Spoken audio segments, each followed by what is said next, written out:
Louder with Crowder Studios, protected exclusively by Walther. And Hopper. $16 million, $15 million, $15 million, $12 million. These are the salaries of Jimmy Fallon, Stephen Colbert, Jimmy Kimmel, Conan O'Brien individually. Trevor Noah, last I read, made about $4 million in 2015. Trevor Noah currently has 22 writers. Jimmy Kimmel has 14 writers. The Young Turks received $20 million in 2017 in funding. And I say this to you today to express the importance and the gratitude we have for everyone in Mug Club. Listen, we're in the same ballpark as a lot of these shows because of you, the viewers and the listeners. But just as certainly, we rely on you in Mug Club to continue growing this show. We've never received $20 million in funding from a foreign caliphate. We run this entire program budget on a small fraction of the other late-night hosts' salaries. That includes all of our salaries, mine included, advertising, production costs for hidden camera stings, all of it. And up until this year, we never had the luxury of 25 writers. We had one. And now I'm fortunate enough to have Brodigan helping along with our friend Pentelis and sometimes your good friend Owen Benjamin part-time. Late Night has ignored you, but we hear you. But because Louder with Crowder is entirely independent, we can't do this show without you. We can't rely on social media monetization. And of course, we can't expect the big boys in media to hear us. So please join at louderwithcrowder.com/mugclub. Try it for 7 days free. Get the daily show, this wonderful hand-etched mug, and ensure that the laughs, the information, and the impact continues. On a happy note, through your support of Mug Club, we just wanted to let you know we are now hiring new people as a part of our family here.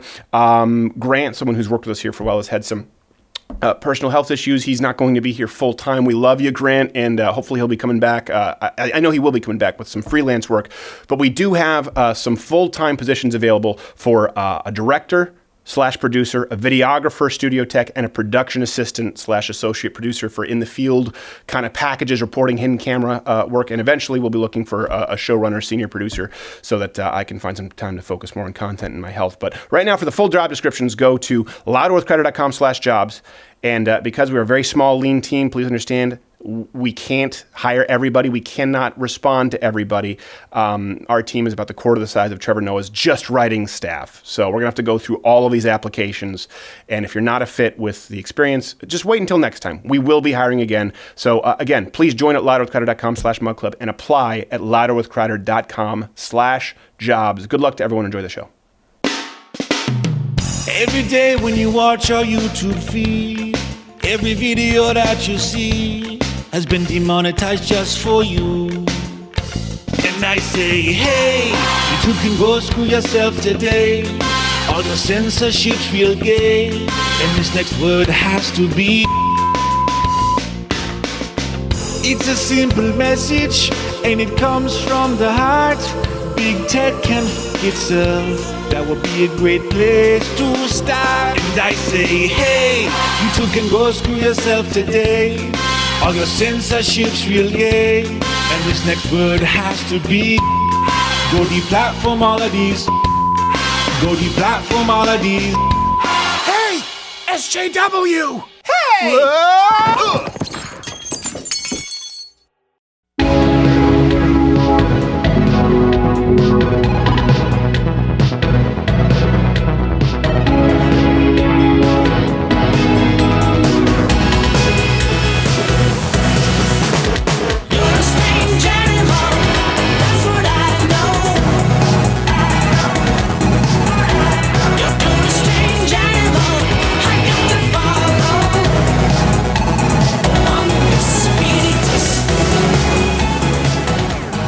I don't know what I'm doing with this. If this were a John Woo film, that would have been in really slow-mo, and the film would have been 3 hours long. I don't know. Does John Woo still make films? We have G. Morgan Jr. with us. What's the wine of the day, sir? Wine of the day, Le Cadran. Okay, I don't care. Quarter black-haired is here. It doesn't really matter all that much because we have real black people here, according to 23andMe, the Hodgetwins. Yeah. Well, actually, I'm only 54% black. You're 54% black? And Ancestry.com, yeah. Darn. And I assume you are also 54% black, unless there's something happened with a mailman. 53.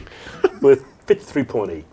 Oh, you stole some of his DNA. You guys have some shows coming up, right? Yeah. Oh, yeah. Where are you going? We're going to Detroit. Not really Detroit. We're going to Royal Oak. Can't go to Detroit. I don't fit in good there. You do not, no. We go to Phoenix, Arizona, and Chicago this month. And you have any channels at Conservative Twins? Yeah, on YouTube, Conservative Twins. And hold on a second.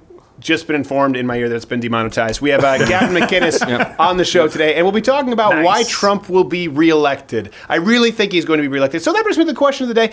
What would you say the odds are of President Trump being reelected? Do you think it depends on his opponent? Who in the field, I guess, do you see now, or who could emerge in the next 2 years, do you think will beat him? I'm curious to hear what you think. We'll talk about that a little bit more. Leading news, of course, is the current political drama in Virginia, which now includes the attorney general and a congressman.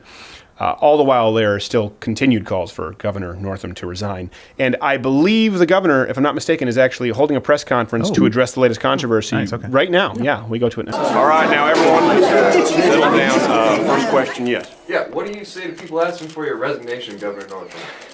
Well, you're always going to have critics. And all I can say is that definitely, in the pictures, I've said on the record, was not a me. And I'd like to move on to much more pressing issues. Are you doing Michael Jackson again? Okay, guys, you got to stop with the gotcha journalism. Here, it's what's dividing our country. I stand before you today, an honest man, and totally focused on the man in the mirror. Yeah, he's definitely doing Michael Jackson. Really racist. All right, guys, listen. You have to stop lobbing the accusation of racism. Okay, that's what we're facing here in politics. It's divisive, and I'm telling you that I don't care if you are black or white. No further questions. Almost seems like he's a little tone deaf. Little bit. So let's recap. This is, by the way, your home state, Virginia. Good old Virginia. Good old Virginia. Usually, I think people think West Virginia when they think about the things that have gone. No. Yeah. Just pretty much. Virginia regular. To recap, we have the Northam, obviously blackface photo. The Attorney General announced that he too wore blackface at a party once. He felt compelled to announce it, apparently. Serious allegations, for those who don't know, of rape against the lieutenant governor in 2004, which were ignored, by the way, from a Democratic congressman for over a year. We go now live to a recently called Emergency Virginia State Democrat Convention.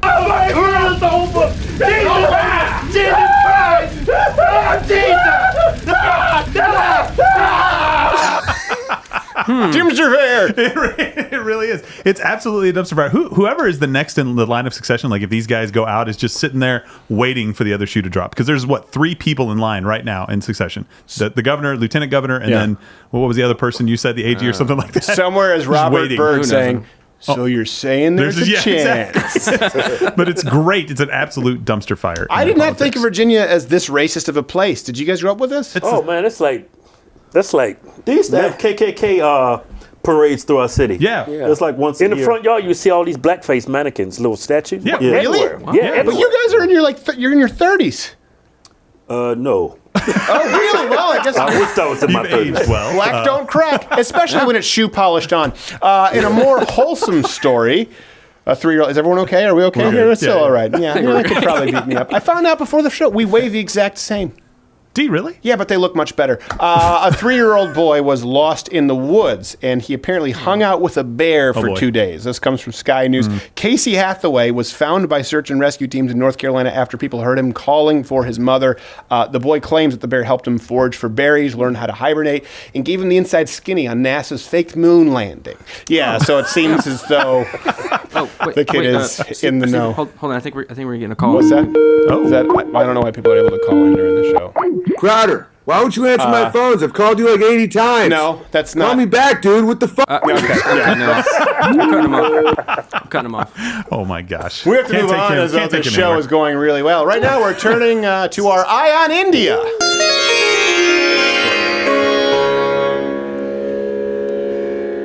You guys spend a lot of India in there, India? Hodgetwins, you guys been there? Never been. Probably a good It's not thing a real to do. hot spot for you guys to Have go you? to? We got a hot fan base on Facebook, New Delhi. Really? Going out there. They got ISIS out there, don't they? I don't know. Look, it's the Hodgetwins. Just chop their head off. Just one show and done. You know. I don't. Do you have a lot of Indian fans? You said that your fan base is significant. Really? Yeah, it was the one Indian guy here in Dallas who was so annoying. Hodgetwins. I'm from India. Oh yeah, I love you guys. yeah, I remember that. That was funny.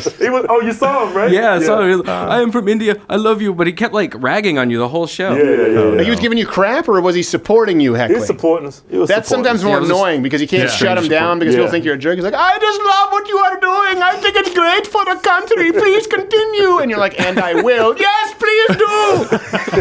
I am in support right here. You need anything? Please stop. I will not stop. I am here for you. Okay. That was All in a night. nutshell. Because I like you. You are the one who looks like he knows a deal. Can I offer you this thingamajig that I have here? They bargain a lot. One thing I've noticed with Indian people is you agree on a price and then they decide to negotiate. really? I don't know why. That's really true? It's a cultural thing, and I don't like it. Doesn't mean I don't like Indians. I just don't like that component of the Indian people. There you go. So an Indian man is suing his parents. True story, because he didn't consent to being born. Raphael Samuel is a so-called child-free advocate who believes children shouldn't be made to suffer life and thinks parents don't have the right to give birth if a child has not agreed to it. Well, don't worry, Mr. Samuel. Governor Northam has your back. I think you two are on the same page. Yeah, he's... That's extending abortion a little far. I don't think so. Late term. If it's... They will have a discussion about it. Midlife abortion, really? Midlife. Come on. That's what's going to happen in Virginia. No more midlife crisis, just No. midlife abortion. Finally, in another story, before we get to Donald Trump, why he'll be reelected, the new emojis were announced on Tuesday. People follow this by the Unicode Consortium is a thing, and they claim that they were focusing mainly on accessibility and representation. This is a quote from them. The next batch features an array of inclusion-themed symbols like a woman and a man in a wheelchair, several new variations of people holding hands, and a period emoji. Wow. Yeah, Okay. that's a real thing. What The does that period look like? emoji. Well, apparently it needs to be celebrated along with every other bodily function. No. So every time I drop a deuce now, I'm going to send a text with a picture and a smiley face. Actually, in exclusive, we have some of the yet to be released emojis from Apple, which brings us to this week's 7+1. You forgot the fan in the chamber! People often forget the They one do. in the chamber. Every It's time. important. Every time. By the way, Yeah. that's the new Walther that is made by Walther. Walther, they were licensing it for a while. Now they're made in-house in look Fort good. Smith, Arkansas. Have you been following the emoji story, you guys? Yeah. So we have a few. We have a few amongst here. Let's have you read number 7 and 6 respectively. The number 7 emoji we have exclusive access to is what, Keith and or Kevin? Transgender. It's ma'am. Yeah, that's a transgender Oh, emoji. my You can Oh, send that. man. Oh, wait a minute. I missed it. Can I see that again? You have to watch the replay. Number 6 is the President Trump emoji is one that they have going on. Yeah, this one is actually going to be wildly popular. I like that one. And then one, just so the Hodgetwins don't have to say it, is that this was not exactly controversial, not especially controversial, because it's the not Muhammad emoji. Yeah, very clear that is not Muhammad. Not. It's capitalized. No, it's not, because here's the actual Muhammad emoji. It's been around for a very long time. It's been around. The Jews lied about everything after Abraham, but there is no hate here. Love. It's an entire religion based on the Jews lie. Yes, they got all pissed off. of them lied. The hand under the thigh was the other guy. But I love you, Hodgetwins. I am here for you tonight. Number 4, an emoji yet to be released. People are really proud of is the pro-choice emoji. Yeah, this is coming down the pipe. Okay. Oh, man. Really quick, we'll skim along this one. Number 3 is the cancer emoji, but that one makes sense. That seems like it was a good selection. Number 2, the Pocahontas emoji is one that Accurate. get your Texas bar. And the number 1 is the official emoji of the state of Virginia. This is one that's yet to be released. Accurate. Nice. And the +1 that you forgot in the chamber, of course, is this salute emoji to Ruth Bader Ginsburg. Yeah, it seems as though that one's self-explanatory. This has been this week's 7+1. You forgot the fan in the chamber! Every time. German voices just make black people laugh. Wait, hold on. I'm sorry. We're getting another one. What was that? Are we getting another call? Yeah. Hey, Crowder, it's me. Sorry about spiraling earlier. Turns out it was my bad. I Okay, was calling another guy on my phone. My buddy Chowder. I don't believe that. It's right next to Crowder. Yeah. Anyway, I'm not very... want to grab beers?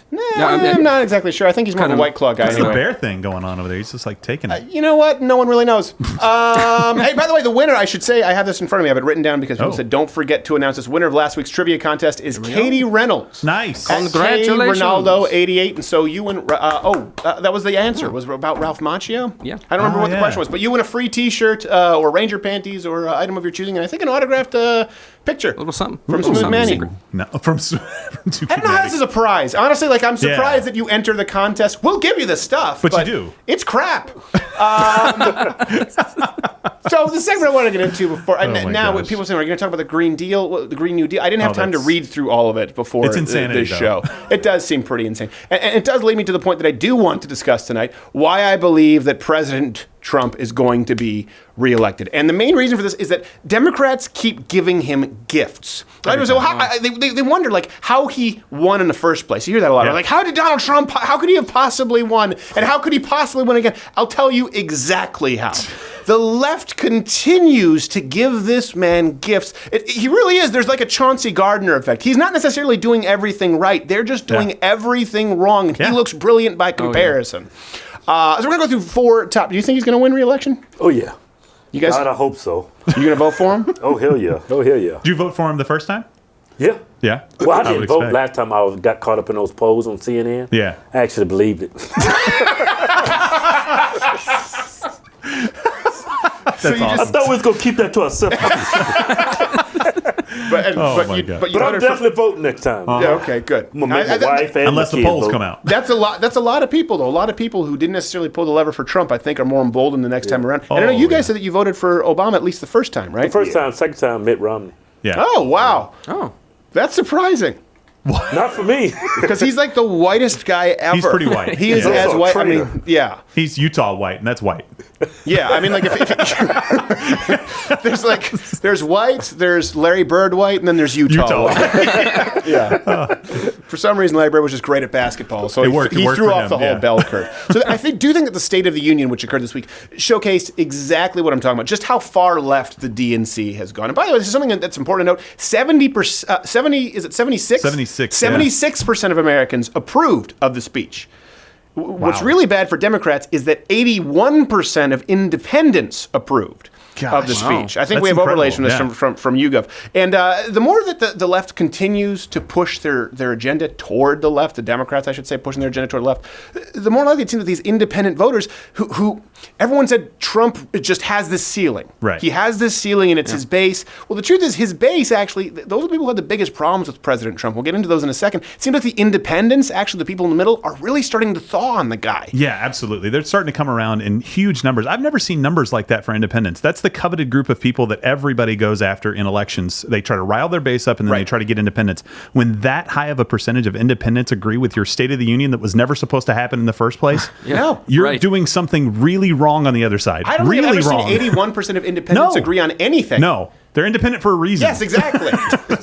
Independents should just read difficult. Yes, very difficult. Yeah. And you get 81% of them to support the reality show guy. Yeah. Like, think about this for a second. How badly must you screw up that the guy who is literally trademarked, "You're fired," is beating the crap out of you? The second lowest polling politician in U.S. history to run for president, and you pick the person below him. I don't know how this happened. So I think let's go through kind of 4 examples. I think this is one that's really important recently, late-term abortion. So here's a clip where President Trump called for legislation to end the late-term abortions, and he mentions Northam's discussion of killing babies after birth. This is an important clip for people to see. Here you go. Yeah. To defend the dignity of every person, I am asking Congress to pass legislation to prohibit the late-term abortion of children who can feel pain in the mother's womb. There are people who refuse to stand at that. Think about this for a second. You're an independent, you're watching, he's going, let's at least agree to stop babies that could feel pain being ripped apart in the womb, okay? Right? And then they're like, no. You're going to sit on your hands for that? Do you have any idea how the optics look? And here's something that's really important. I think maybe you guys aren't necessarily, because you weren't really like political junkies in the last election, and I know you'll vote in the next election, but Trump, by the way, was pro-choice. Yeah. Up until he ran as a Republican effectively. And conservatives were really leery of him because of that, right? Yeah, we didn't think he was conservative. They didn't think he was conservative. No. And so Donald Trump found himself in a pickle in the primaries, particularly because he had to appeal to his base, the conservatives. He had to prove to them that he was pro-gun, that he was pro-life, while still appeasing moderates. And that's hard to do when they think that you can't win over either of them. Now, again, the Democrats have given him a gift in that he can now appeal to his pro-life base and even to moderates who just don't want to see babies being born alive killed. All he has to say is, hey, a 40-week-old baby being chopped to the head, bad. And he wins everyone who's not Cortez. That's all that's required. Think about that for a second. Yeah. All the Democrats had to do was say, hey, most Americans are relatively pro-choice because it's a term that we created to trick them, and some of them are stupid. So let's go with that. And instead they said 40-week abortions, right? 40 weeks. And Donald Trump was, I'm calling your bluff.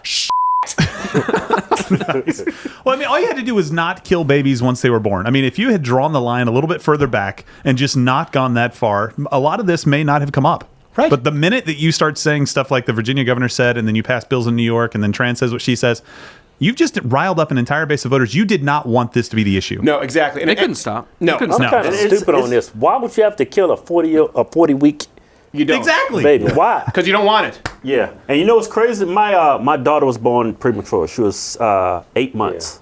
8 months. Yeah, I think months. Yeah. I'm not entirely sure. I think the viability after 25 weeks is over 50% now. Well, and after 20 weeks, it's still viable. The percentage goes down, but it's still possible for somebody to live it's after still possible. 20 weeks. Yeah, The argument of viability is it's like the left is on an island and it's shrinking. It's kind of like the island that Al Gore described. Only it's kind of like the Florida Al Gore described. Only it never really happened. That the tide is just rising. They have less and less land because babies are becoming more viable as technology progresses. So they have less and less of an argument. Well, and this is a very horrible thing to happen, right? You don't want a bill coming in New York like this that allows this for any period of time. But I think it's also, it happens to have a huge silver lining because it's one of the best things. It's waking people up around the country to the horrors of abortion, who may have just kind of swept it under the rug as a woman's right to choose and kind of bought that line. Now they have to deal with the reality of post-birth, if it's a botched abortion, or abortion right up until delivery. And even that's now what we're talking about. The beauty of it is, and I don't mean the beauty of it, but the situation is,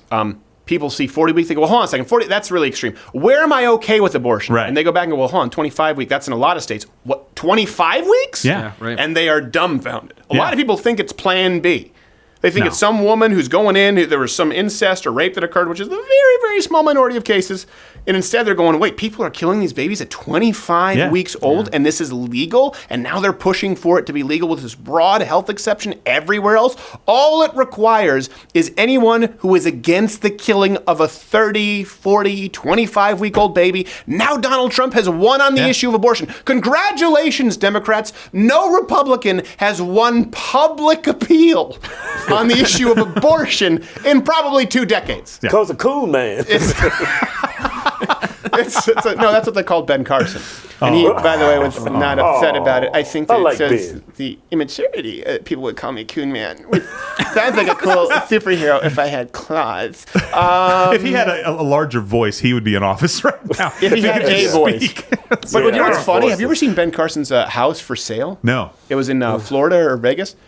Dude's a pimp. You see, like, it was nothing but like gold and all these like little angels by the bathtub. It was like a Russian bathhouse. This is Ben Carson's bathroom. Yeah, he's letting his money do the talking for him because he can't. I like to see myself in a wide view mirror when I take it down.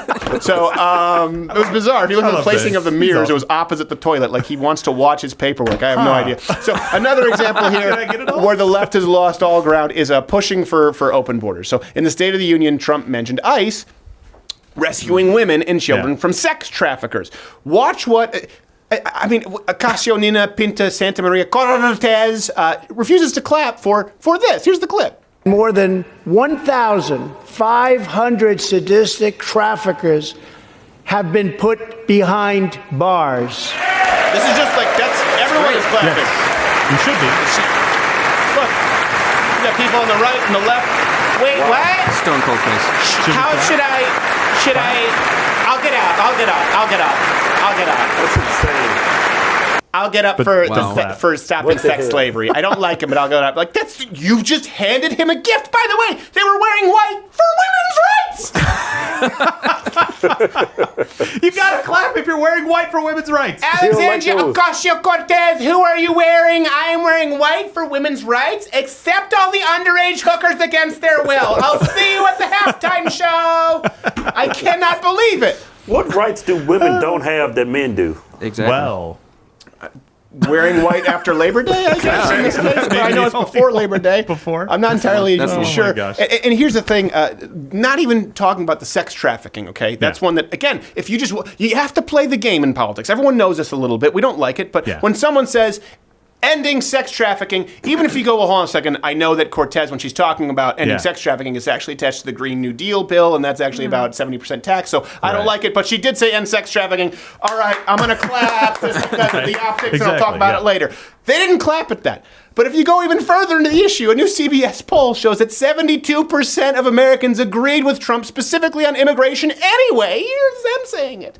Just in from our CBS News instant poll here following the president's State of the Union, 76% of speech watchers said they approved of what they heard.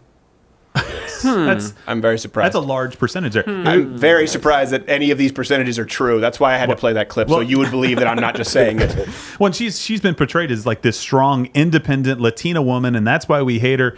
And when that happens, she's like, "Hey, guys, do we clap at this? Because that sounds good. I'm not really sure. Hold on, we'll stand up, but not clap. Okay, but I'm independent and I do my own thing. By the way, the funniest thing I thought, Trump was making a comment. He said 1 in 3 of these women that are being brought across the border are actually raped or sexually assaulted in the process of coming across the border. And one of the fact-checking organizations says, well, that's partially true. It's actually 31%, not 33% precisely. Jeez. You just lost the forest for the trees, guys. Come on. Let me just paint a picture for you.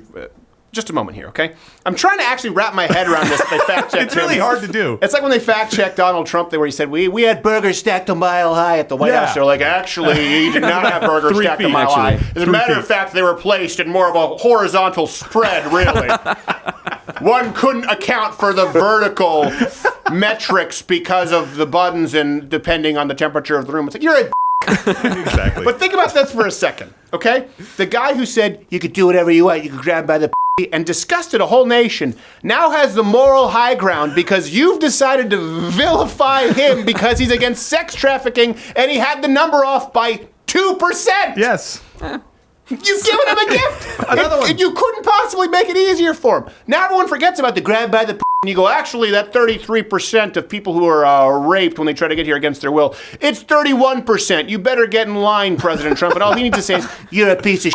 And they're like, you know what? I kind of am. Yeah, let me just walk out this door here. I should almost be prioritizing the women who are being raped.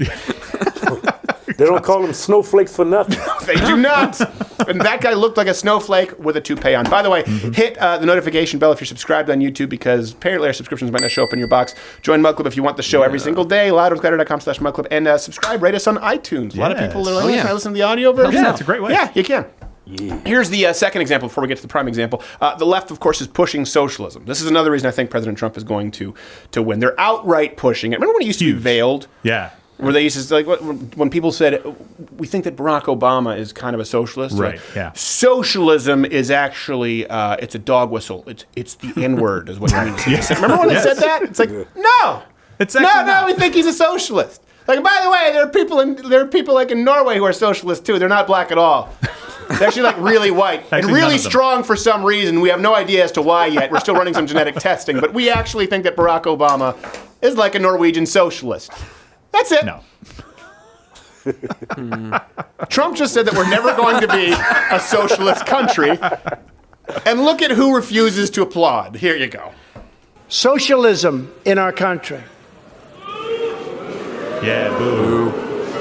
America was founded on liberty and independence and not government coercion, domination, and control. We are born free. Hey, wait for it. Wait for it. Sounds good. Freedom. Sounds good. Here it comes. Wait. Son of a bitch! Oh, holy shit! They have a close-up! I should have anticipated this and not planned poorly my afternoon nap. Cortez, where were you? You were my number 2. I just like That's one of the best zoom in close-ups in the history of presidential speeches. He looks like Grumpy Cat had sex with a crazier, older Grumpy Cat. Yeah, Trump's a boss. Awesome. So awesome. He looked right at him when he said it, too. He did. You knew that was a setup, and he's like, and camera 2, go. He greased the palms of one camera guy. Everyone at the executive level at the networks, they don't like him. He's like, hey, listen, camera operator number 4, you know what to do. Yeah, there's that porno, my love. Let's think about it. Current the stars of the Democratic Party: Bernie Sanders and Ocasio, Nina Pinta Santa Maria Cortez. These are the stars. Yeah. They're actual socialists. She actually thinks that she's going to pass some kind of 70% tax. I don't know. She explained it somehow. The notion of socialism to that particular regime, what do you think about the president, why he did that? Well, I think that he needs to do it because he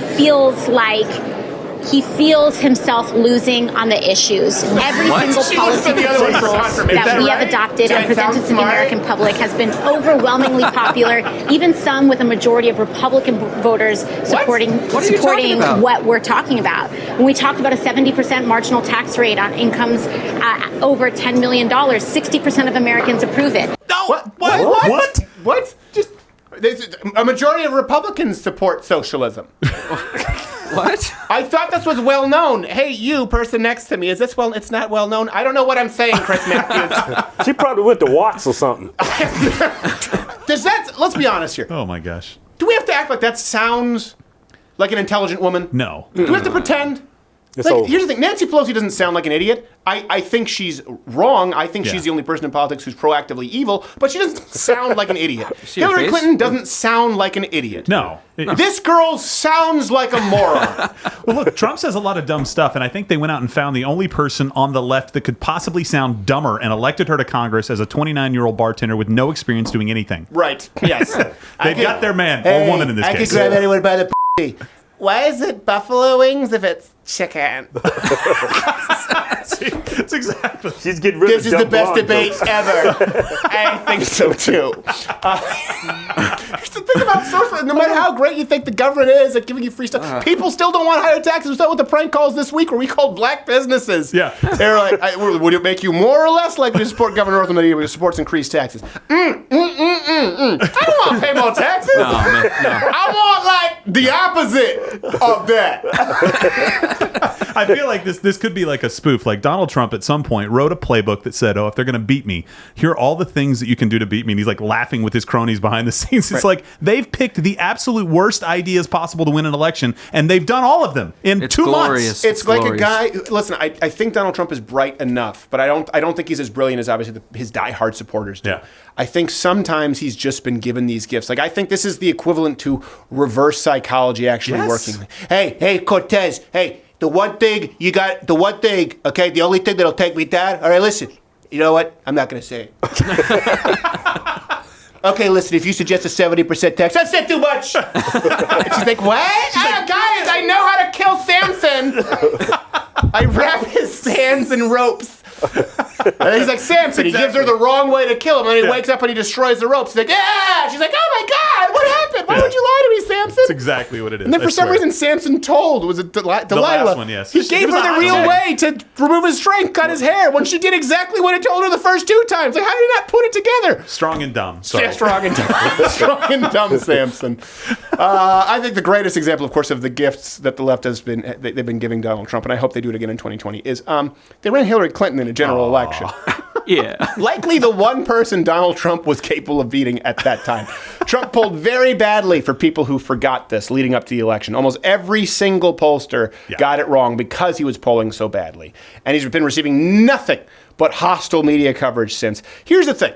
The choice in 2020 is very different from 2016. You were not a Trump guy. Nope. And I was not a Trump guy in the primaries. No, we argued about it. We argued about it because I remember saying, well, listen, if he does win, he's going to be the guy at that point. But it wasn't my guy. I liked Carly Fiorina. I liked Ted Cruz. Yeah. And I pretty much liked everyone not named... Who was it? Well, yeah, Jeb Bush, obviously, or John Kasich. Sorry, I was trying to think. Yeah, Low Jeb energy. Bush. I was like, no way, and John Kasich, just because that guy's just a wiener. It's just like there's nothing personal. I just see him and I go. You ever see someone who makes you just go? He's a guy from Ohio, I guess. Yeah. Oh, how about Little Marco? Do you like Little Marco? I actually didn't mind Little Marco, but John Kasich has that haircut where he looks like a bird caught in an oil spill. You know what I mean? Where he just like I'm talking about after BP, the Crisco was in the water and the birds just come out like and you're like, it's John Kasich. We got some John Kasichs here. We're washing them off. We're washing them off. We got some John Kasich, and we're washing them off with Dawn. I don't know what happened here. I have no idea where we're going. Derailed. So the choice, though, in 2020 is very different from 2016. 2016, a lot of people thought that both Hillary and Trump were kind of taking us toward a cliff. I think Ben Shapiro summarized it as though the concerns of many, by the way, he said the fear was that if Trump got into office and he did a bad job, it'd be like we're heading toward the cliff, just as we'd be heading toward the cliff with Hillary Clinton. But with Donald Trump, there would be no break. Right. Because no Republican would be elected after Donald Trump if he did as bad of a job that many people anticipated, myself included, in the primaries. I remember saying, like, I think we deserve to lose if we run him in the primaries. Yeah. Of course, when he was against Hillary Clinton, I mean, listen, come on, you just have to take the free shots when you're given them. People thought Hillary Clinton, though, was ultimately a politician, right? That's what people didn't like her. They thought she's a politician, but as leftists go, relatively moderate. You know, that's the thing with Hillary Clinton. Yeah. This idea, she wasn't there was Bernie Sanders and Hillary Clinton. Yeah. Trump, on the other hand, people also thought, a lot of people think because he says bad words, that he's somehow extreme. He was actually seen as really pretty moderate and not that conservative. So a lot of conservatives weren't big fans of Trump. As a matter of fact, I think you'll be surprised when you look at those voting blocks. Evangelicals voted for Trump because they had to, but not all of them. Probably, likely fewer in a lot of municipalities, but you saw a lot of union voters who would have typically gone Democrat. The Blue Dogs go for Donald Trump. So a lot of those people held their noses, though, the Christians, the true conservatives, and voted for Trump because Hillary Clinton was such an insufferable bitch. That's really why. But now in 2020, we're choosing between Donald Trump, who's been really pretty conservative, if you look at him as a president, outside of the trade issues. And pretty good. And all Democrats, who have swung so far to the left, their right nut hasn't seen them in a month. God, that hurts. It's not that literal. We know they want abortion up to 40 weeks, 70% tax rates, as you just saw, completely socialized healthcare. They want to destroy our economy on principle versus Donald Trump, who has done well by nearly all metrics available to us at this point, besides tweeting mean words, some of which are misspelled, let's be honest. But outside of that, he's done pretty well. The choice in 2020, when they say it's stark, they're, well, we think there's a stark contrast between the Democrats and Donald Trump. It is. But in a positive way for Trump, because these gifts that the Democrats keep giving him. So when Republicans say that we need to be more moderate, this is something people have to hey, listen, we need a more moderate Republican Party. We need to come to the middle. I go, hold on a second. Look how far the left is going. Don't stare a gift horse in the mouth. We're going to be back here with Gavin McInnes after this. Ooh.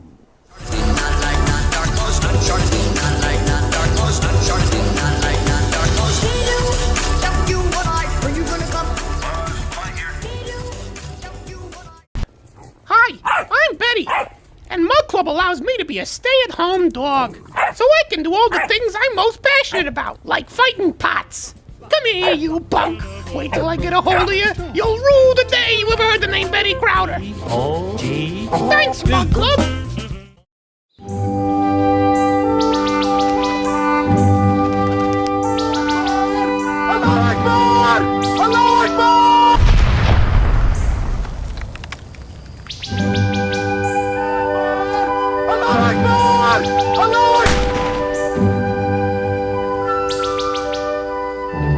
Don't be a victim.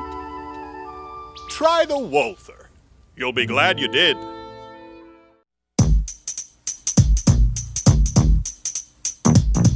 And I don't want nobody. And I don't want nobody. You got that right. I don't want just nobody. I think that's Uncle Phil in that song. Oh, yeah. Really happy to have our next guest on. Yeah. Longtime friend of the show. A lot of people have been asking for him to be on the show. Obviously, I've been speaking with him, not necessarily on the show. And he will be here live in studio for several days next week, not as a guest, but as third chair, as an active contributor here at Loud with Crowder. You can follow right now, go and support him at defendgavin.com. I guess a recently unemployed talk show host, but comedian extraordinaire. Gavin McInnes, how are you, sir? I'm pretty good. How are you doing? I'm doing okay, thank you. This is a more casual Gavin than we're used to seeing. I don't think I've ever seen you in a white T-shirt. You usually did the falling down outfit. Yeah, my life has been destroyed. So I'm emptying my bank account on this lawsuit. I'm unemployed. I don't really have anything going on, thanks to the SPLC. So, okay, there's a lot to unpack there, and I want you to take the initiative because I don't want to go anywhere that we're not supposed to. The SPLC, you're suing them, correct? That's defendgavin.com. Tell me what's going on with that exactly. Well, they set their sights on me around when Trump won and the Proud Boys. And I think their beef is, well, I think the way the SPLC works is they realize that calling everyone a Nazi makes for good money because they scare everyone into thinking that America, and you look at their hate map and it's just It looks like someone barfed thumbtacks onto a map. We have an actual physical brochure that they handed out at a train station. I didn't know that they actually, and I didn't believe the map until I looked it up online to corroborate. It's 100% true. Oh, the criteria to be on this map is stunning. I mean, if there is one woman, Jennifer Morse, who she's for man-woman adoption before gay adoption. Yeah. That means she wants all homosexuals to die and will kill them tomorrow. Yeah. In their book. And so some of them are just churches, by the way. Some of them are actually just churches. But yeah, go ahead. Christians, conservatives, they have a blind spot for jihad, which I don't quite get. The only time you see Muslims on their list is Ayaan Hirsi Ali for saying I'm kind of over my religion after they cut off my clitoris, and Majid Nawaz, who went from radical extremist to moderate, and so they called him an anti-Muslim extremist, for which he sued them and won. It would seem like one would kind of leave the faith when you lose your clitoris, as you put it. And it would seem as though the Southern Poverty Law Center should be more concerned with poor people who don't have clitorises. Yeah, it's really odd to give Islam a pass, especially when your whole thing is Nazis and anti-Semitism. If you're looking for anti-Semitism, wear a yarmulke around Paris. Wear a yarmulke in a predominantly Muslim neighborhood and see how many high fives you get. You'll get a lot more than walking through the Catskills or Alabama, for that matter. Well, I've talked about this before. I think that if you look at modern countries that have Islamic rule, not every Muslim in the United States, okay, we have to preface it with that, but any country that has Islamic rule, it would certainly be more comparable to the worldview, to the ideology, the philosophy of Nazism than free enterprise, the free liberty we see in the United States. It would be something that could not be argued with, yet they want to label places here Nazis and give it a pass. I really, in the very literal sense, if you look at Islam, if you look at Islamically run countries, they don't like the Jews. They want to see them completely eviscerated from the map. Yeah, well, they'll carry signs that say "I love Hitler" at Muslim rallies. The Protocols of Zion does very well in the Middle East. It's pretty strange, and you look at their definition of extremism and Nazi, and with Proud Boys they would say white nationalist all the time, and I would get lawyer letters and send it not just to the SPLC but to media. So media goes, okay, I don't want to get sued. Far right, and you go far right. I mean, I'm against the drug war. I'm pro-gay. I'm pro-Israel. How am I far right? But to them, and when I say them, I mean the left these days here in clown world. If you're not 100% with us, you're 100% against us. Right. So the people that end up on this Nazi list, like with the SPLC, the extremists include Ben Carson, Laura Ingraham, Janine Pirro. It would definitely include a 2004 Bill Clinton, who was against gay marriage. Yeah. Or an Obama or a Hillary from back then. Matter of fact, the only president who could not be included for his stance on gay marriage upon entering office would be Donald Trump. Yes. Yeah. That's the ultimate irony. No, but you are correct, and it really is. It's terrifying, especially when you consider that the SPLC is one of the main. I guess you would say one of the main seats on this board of directors that YouTube has in determining content guidelines. A lot of people don't know that the SPLC are used as a reference, as a guide for YouTube when determining what should be flagged, what should be considered hate speech. That's what I want to get into in Discovery. I want to get into exactly who they're influencing, who they're telling. It's sort of a form of extortion, like Al Sharpton does, where he goes into an organization and says, either let me be in control of who does what, or I'm going to call you racist and you'll be in big trouble. Right. So they just keep accruing more power and more money. Money and power are the same thing. And they keep accruing all this money and power until they control social media. And, in an age when newspapers are dying, controlling social media is controlling the national discussion. Right. So in a way, they're kind of trying to take over America. They want to be judge, jury, and executioner and decide who gets a job, who can do business, like Jennifer Morse getting a call from her bank. And at the same time, their judgment system seems to be totally random. I call it Becky, like a mean girl in high school. They had a headline that I talked about at my press conference where they go, "You want bigots, Gavin? This is how you get bigots." And you're like, you're taking over the Magna Carta. You're the new judicial system, and you talk like that? What a strange combination. I thought you were doing your Alexandria Nina Pinta Santa Maria Cortez impression right there. I was tricked for a second. She said, "The Green New Deal, going to guarantee jobs." What? How do you guarantee jobs? Yeah, she said every time I listen to her, I just sounds like one of those annoying college students who was kind of hot, and she didn't like that she was hot because she wanted more substance. So she shaved her head and started talking about politics. But you can still see that she's a 9, right? And she's like, "No, I'm not a pretty girl. I'm like a revolutionary." Right. And then on Trump's State of the Union, she said, "I just thought it was really morose." And you're like, "What?" I understand if you don't like Trump, but morose? Morose? I think she thinks the word morose means moronic. Yeah, I you know, and it's funny that you mentioned that. I thought at first, well, let me give her the benefit of the doubt. Maybe it's when he was referring to your abortion policies there, AOC, but I think that was lost on her. She's just morose. And it's like, what are you, an emo kid at a Census Fail concert? No, I think you're right. She wants to be more substantive. Look at my beret, but you get a couple Smirnoff Ices in her, and she's dancing on the rooftop, as we've seen. This is also, it's defendgavin.com. I want to get into your suit specifically, but it's interesting that you mentioned, they want to control social media. Jack Dorsey was just on Joe Rogan's show recently.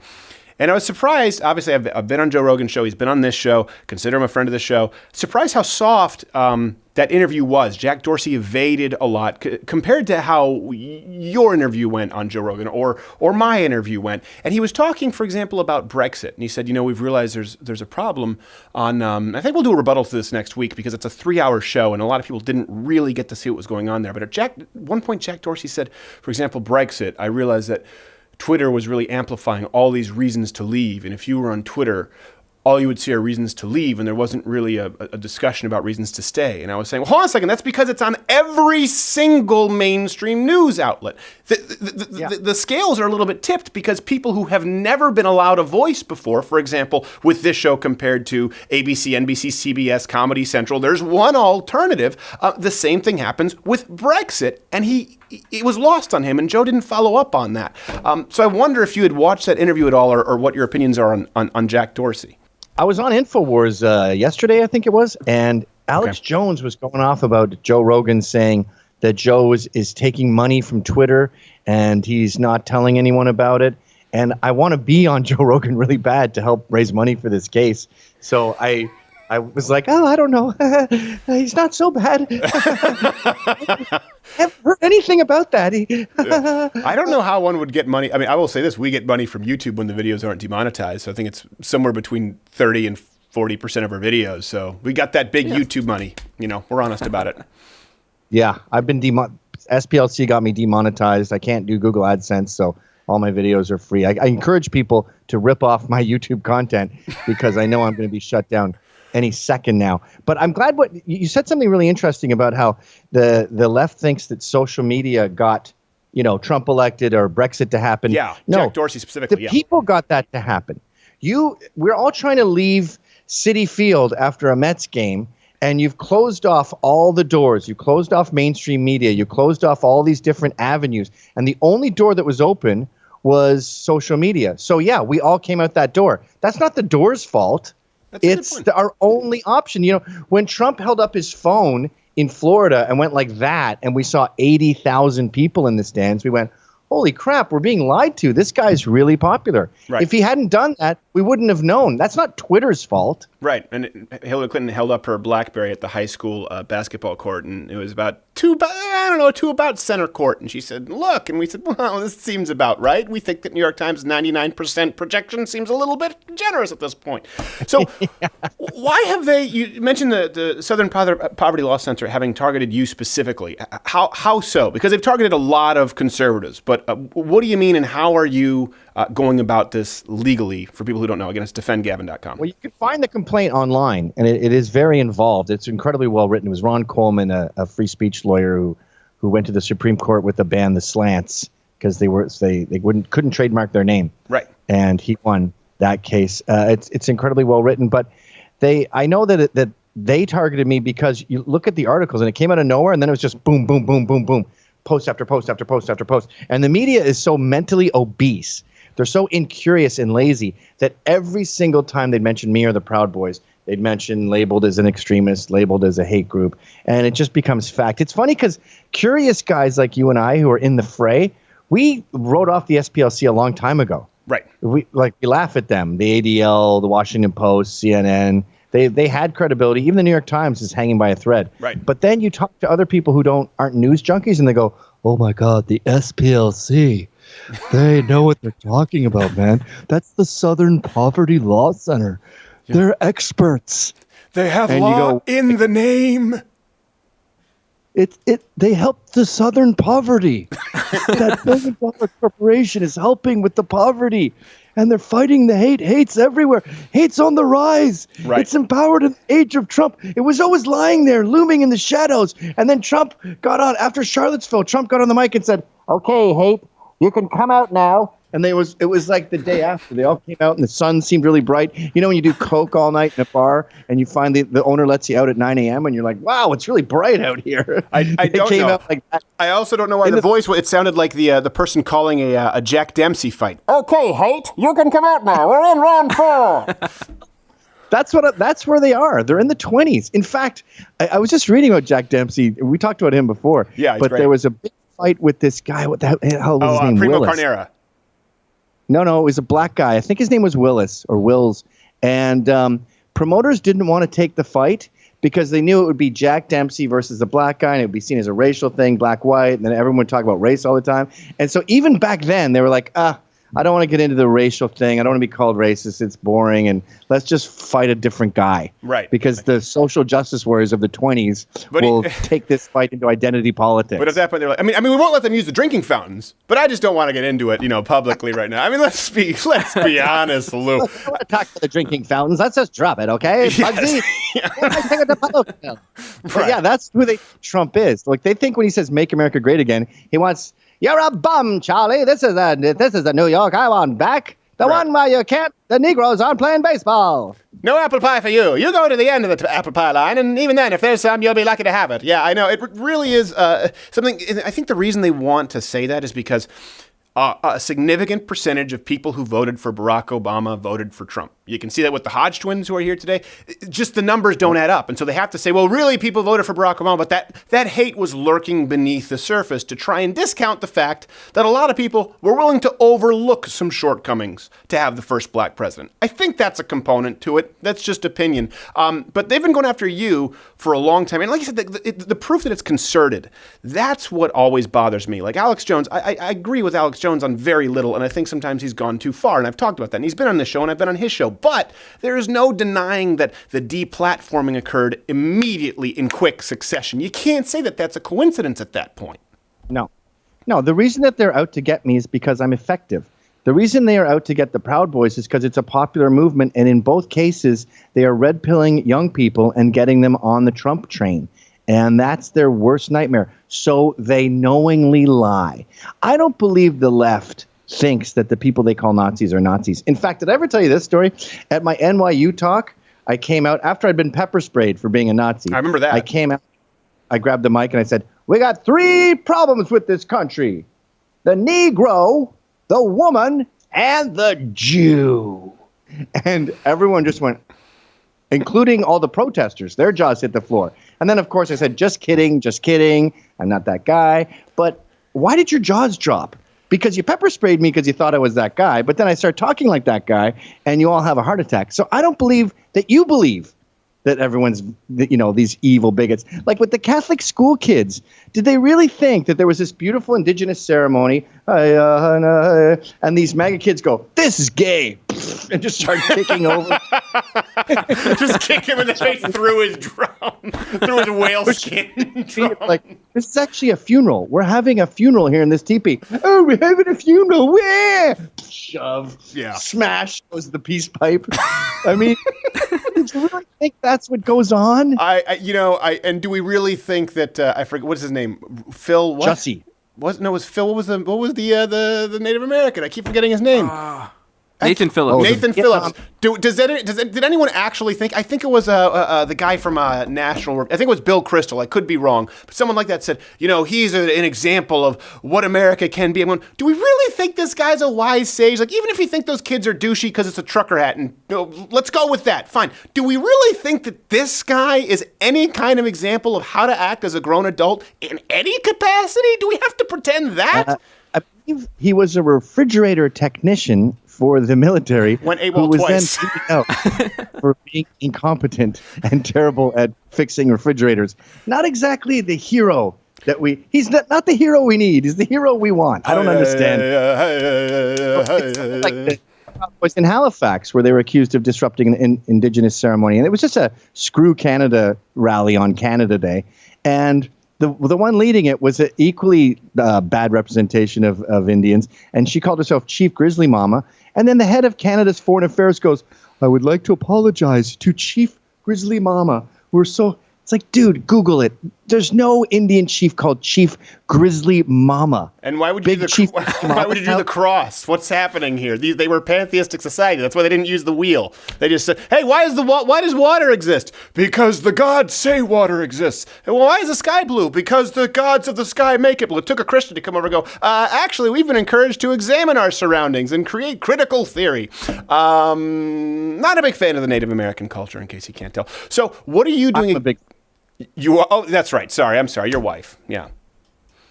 Yeah. I love Native so much I made 3. That's true. Yeah, but she's not hitting a snare drum made of whale skin, I imagine. She seems pretty Americanized / Canadianized. Sure.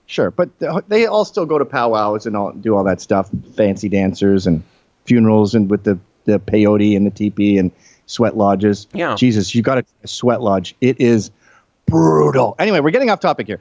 Someone died in a sweat lodge. There was a cult thing where some white guy tried to do it, and then a bunch of people died because he didn't leave the vent hole like the teepees. Well, that's my fear. When I'm in it, I'm like, you guys aren't doctors. How do you know that this is a reasonable amount of heat? Because it feels a little excessive. How do you know why we're not literally baking in here? They don't. Can we get a doctor to our temperatures? Yeah, they have no idea. Okay, so defendgavin.com. What is it that you are specific? Are you filing for information exactly? Is this a petition for information, or are you actually at the suing stage? I think it's called tortious interference. I'm not that well versed in legality, but the big picture is I'm doing it for everyone else.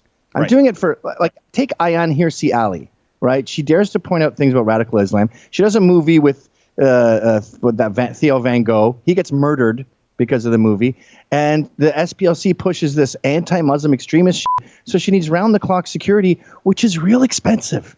I think it's about $2,000 a day. So we got $600,000 a year. I don't know if she has to pay that, but whatever she has to pay, it's a lot of money, and it's because of labels like this. I mean, they make this fake America that's full of bigots because it pays money, but then these bigots that they stick the label on have to suffer and have their lives ruined. Right. And it's wrong, and it's a terrible depiction of America. Like this whole hate has no home here, this whole Antifa view of the world. Can you imagine just walking through life thinking 50% of the country are Klansmen? That's a racist. That's a racist. That's an anti-Semite. That's a homophobe.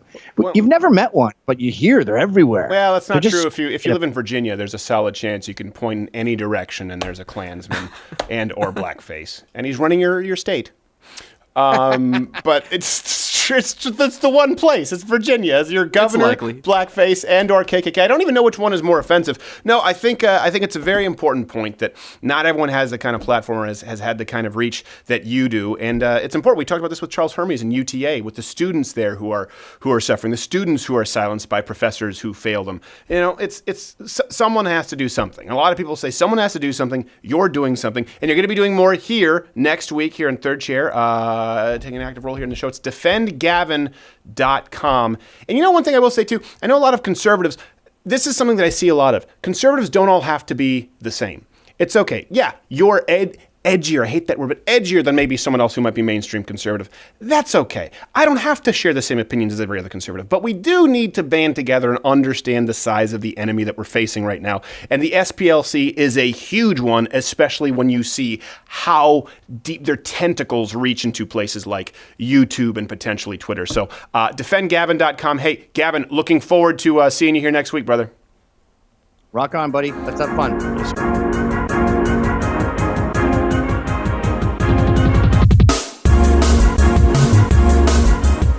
You know, they're parodies of themselves. And you know what? I think that the right is ultimately just fangirls and boys of the left, and they're curious about progressives because they know we've got better ideas. Awarded Best News and Cultural Channel 2017. Real Talk. Real Turks. Become a TYT member today to watch all exclusive content.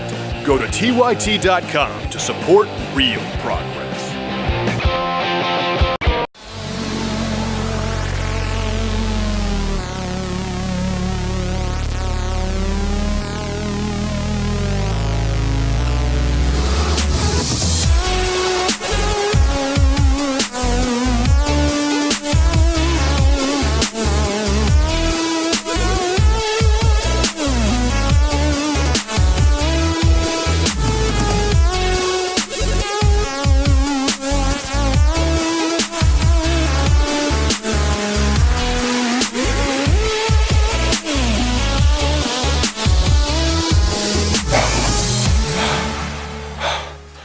I call that one the Hodgetwin.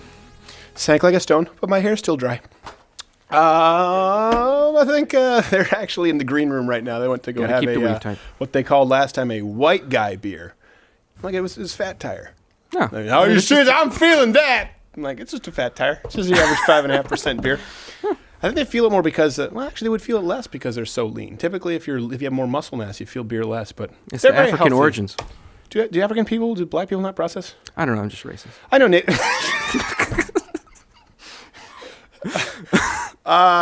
Speaking of which, not that we are, but of course we released some prank calls this week. And by the way, next week I think there is no show Monday because we're working on a hidden camera video here that could be the biggest thing we've ever done, or it could be a total bust. You never know. That's kind of what happened with Antifa. So forgive us if we're not around Monday with a show. But we did prank calls this Monday, and of course there was a man who we spoke with. A lot of people were asking about him. A lot of people thought we faked it, that it was a parody of a black person and a racist caricature. Our good friend Otis. It is not at all. As a matter of fact, Otis called us back and left a voicemail. I think you have it, right? I do. Can we cue it up? This is the voicemail from Otis. Are you ready? Yep. Here we go. I'm ready. Hey, listen, you bigots, you racists. I got in touch with the police. I have this number. No, you didn't. And somebody will be contacting you.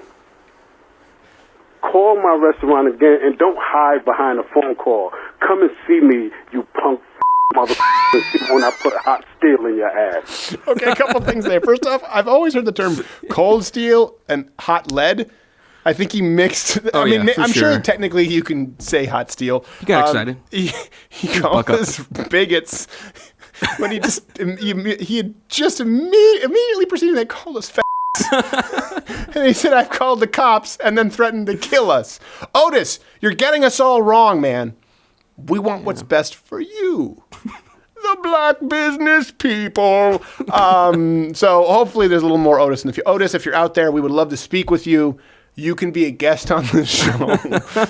I couldn't. Sincere. I don't know how he got our number. And I've been getting lately. Anyone ever get this tinnitus in their ear? I found out recently that I have a sleeping disorder. So that's nice. So this is the closing. That usually is how we start off the third segment. Usually goes into some people. When is it going to get to the moving and inspirational part? Obviously, if you're a Mug Club member and you watch the full life advice segments, you kind of already know this, but maybe some of you don't. First off, I just want to let you know I'm so grateful for the overwhelming support that I've received from everyone, particularly as it relates to when I took a break for the first time in years and was kind of placing an emphasis on my health for a while. And it just kind of came back up recently because, like I said, I'm about 60% there. I had a couple people recognize me in one morning. As a matter of fact, shout out to Mac, shout out to Katrina, black fan. We genuinely have a lot of black fans. We do. And then there was a guy, this was at a gas station where I was just getting a coffee, and he said, hey, Steven, I'm a fan. I hope you feel better soon. And he shook my hand. And the thing is, I've talked about this, and it's a lot of people make it out to be bigger than it is, but it is exhausting. I have fibromyalgia, and I have a wrist injury, funny enough, from that Rocky comeback video that we did a while back. If you go, I was hitting the bag without any wraps because we had to use these classic boxing gloves. And I sprained my wrist, but it's been about 5 weeks and it really hurts. And when he shook my hand saying, I hope you feel better, it hurt so bad. Nothing hurts my hand more than either lifting a milk jug or someone shaking your hand. And he was very nice about it. Which has just kind of brought up some emotions from before the break. I'm very grateful for the support because I'll tell you this, I was terrified. I was terrified before we took that break that I'd lose a lot of you, that you'd be angry, that you'd think I was lazy or scared, or there's this constant fear that people always have. I think we all have this fear that we're not enough. So to see support and to get the emails and comments and even people who are uploading videos telling me how you've been praying and how you've been waiting, it's not something that a lot of people get to experience. But sometimes all of this, it scares me too. And I'd be doing you all a disservice if I weren't honest about everything that's kind of, that's been happening with myself, because I feel as though you've let me into your life, and I'm very grateful for that. And sometimes I need to clarify some of these communications. And I get a lot of emails, and if you read these life advice, you see the life advice shows where we read emails. And this is something that someone else said at this gas station. I asked if I could talk about it, but they didn't want me to use their name. So I'm trying to, whenever that happens, I try to tiptoe around it. Said that, my son watches you, and I really use you as a role model. And I know that me saying that is like a Trump humble brag, like they say I'm the best. The reason I bring it up is because I'm not.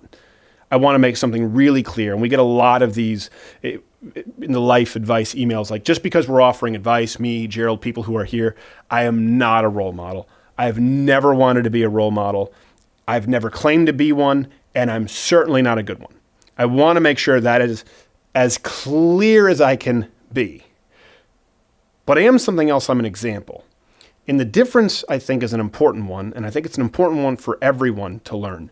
Because one of those things is authentic, and one of those is a construct.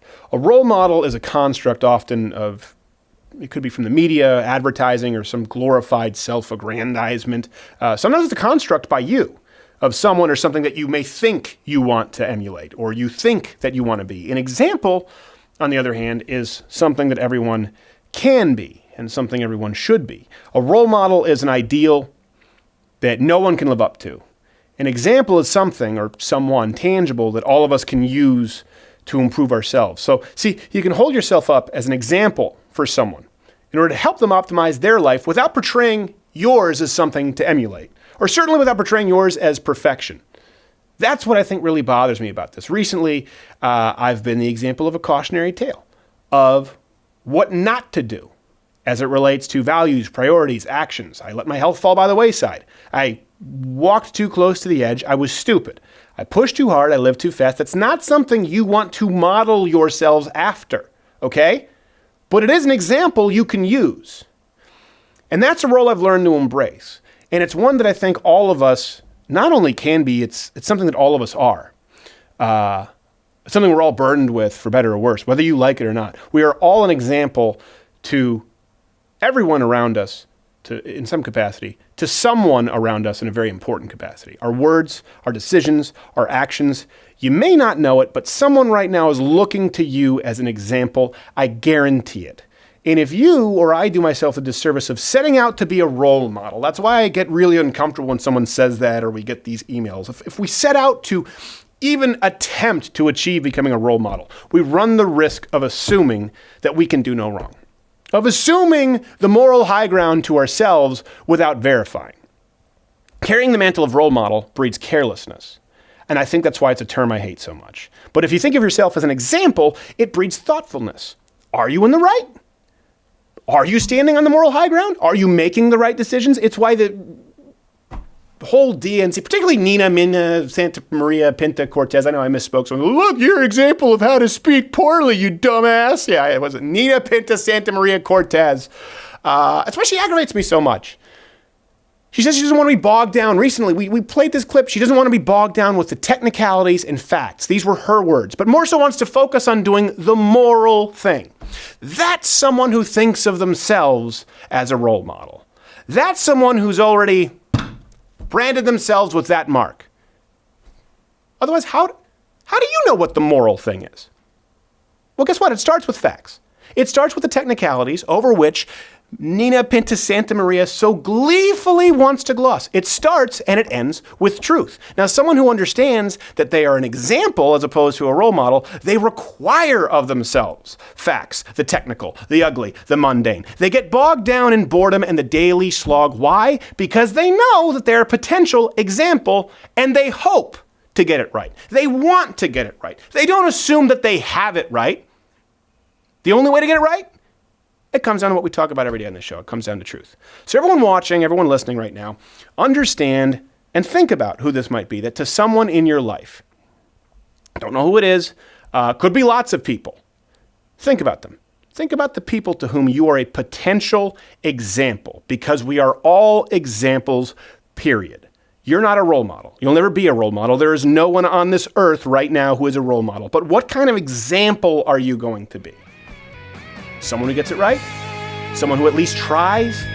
Someone who seeks truth? Or are you going to assume yourself the moral high ground in being a role model? Are you just going to be another cautionary tale? It's a decision I think we all have to make this week. It's an important one. See you next week.